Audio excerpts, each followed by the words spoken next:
Boca, just I know it's not your position, but how frustrating has it been not to see a lot of consistent point guard play this year with the injuries and everything else that's kind of going on at that spot? Injuries is part of the game. Of course, it's frustrating, but as a team, we just have to, fight through adversity, and it shows, some of the toughness that we have on this team. And even though we lost the other night, we still fought, and we just couldn't get over that hump. But our point guard play is fine. We just gotta, tweak some things, and guys are still learning. They're playing different positions.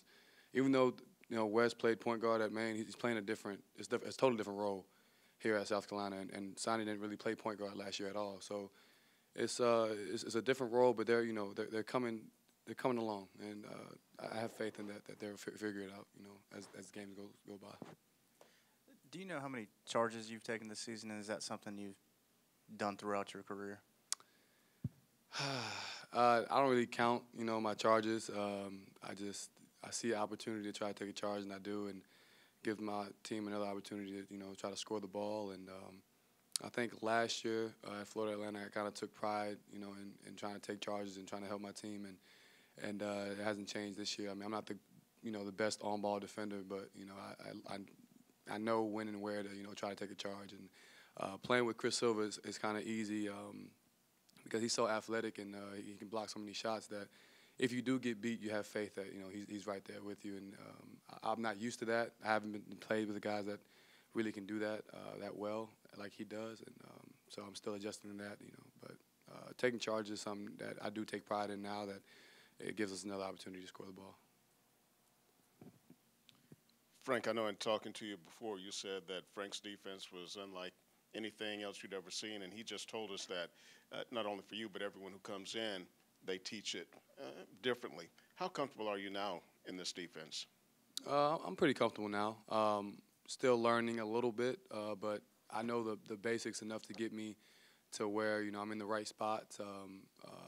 Help defense or on the ball it's still a work in progress, but we're all getting there. Rick, I think you said after the game on Saturday that kind of you have you talk about your story. You mentioned kind of your story and the ride it's been, but you're working toward a journalism degree, correct? So how would you tell your story? I would just say, through adversity, sometimes you just want to quit. You're like, you know what, maybe this is not for me. But there was a time in my career where I was like, maybe basketball is not my thing. But, through my faith and through my family, they picked me up. And so I got here. I got another opportunity to play basketball at a high collegiate level. And I don't know. I think the story is becoming is writing itself, and I'm just letting my play do it. And Coach Frank has faith in me that I can do it. So Coach Frank's talked about trying to build on some positive momentum you guys have created over the last couple of weeks. How big of an opportunity is this week going to Florida and then Texas Tech coming in on Saturday? How big an opportunity is that? It's a huge opportunity. Florida's a really good team, and Texas Tech is a really good team. So the practices that we have that coming up are going to be very important. That we bring positive energy and not really, we can't loathe and be sad about the loss. I mean, we have another game coming up, so practice is going to be huge, and we have to figure out a way to beat Florida, which is a really good team. Frank, were you in Boca last year when you were watching the Elite Eight? Did you get to watch the game by any chance between USC and UF? I watched a little bit. I think our season was pretty much over, so I was trying to just get away from basketball a little bit. But I did watch a little bit. And then one of the things that you've heard some of the players who faced the Gators last year stressing in practice in the early days of prepping for them, what they do well since they played them 3 times, beat them twice last year. We really haven't prepped that much yet. Like this, we had an off day yesterday, and today is our first day.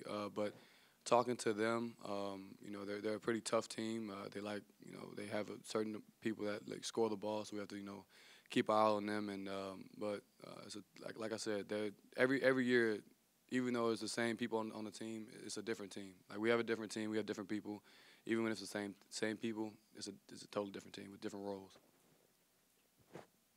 Frank, obviously you spent 1 year in the Big 12, which is year in, year out, one of the best leagues in the country. Obviously, this is the SEC right now is looking at could get a record number of teams in the NCAA tournament. This is a really good year for it. Obviously, both leagues kind of clash together on Saturday.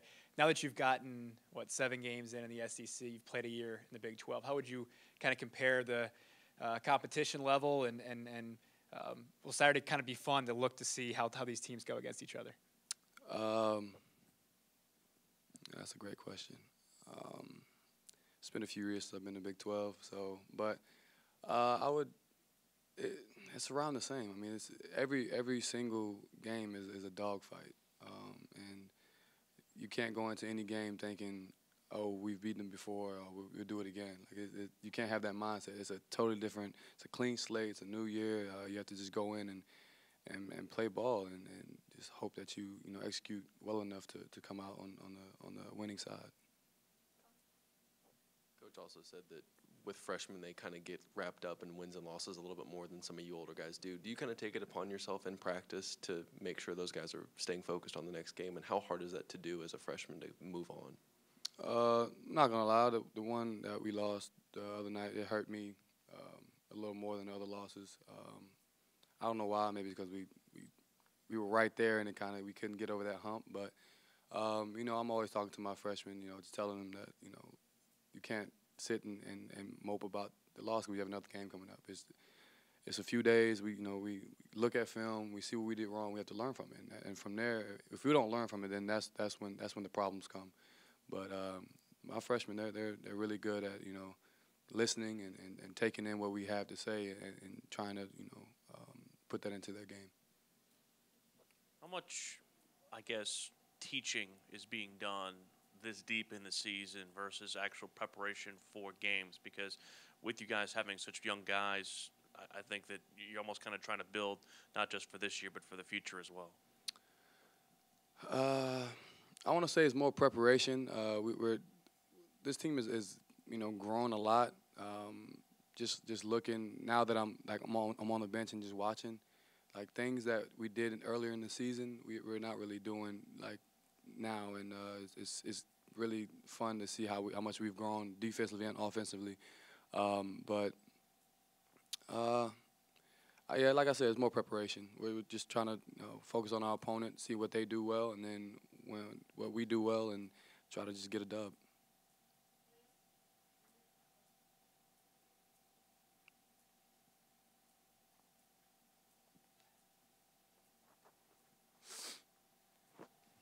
Frank, there's been some clips of you dancing, particularly before games as well.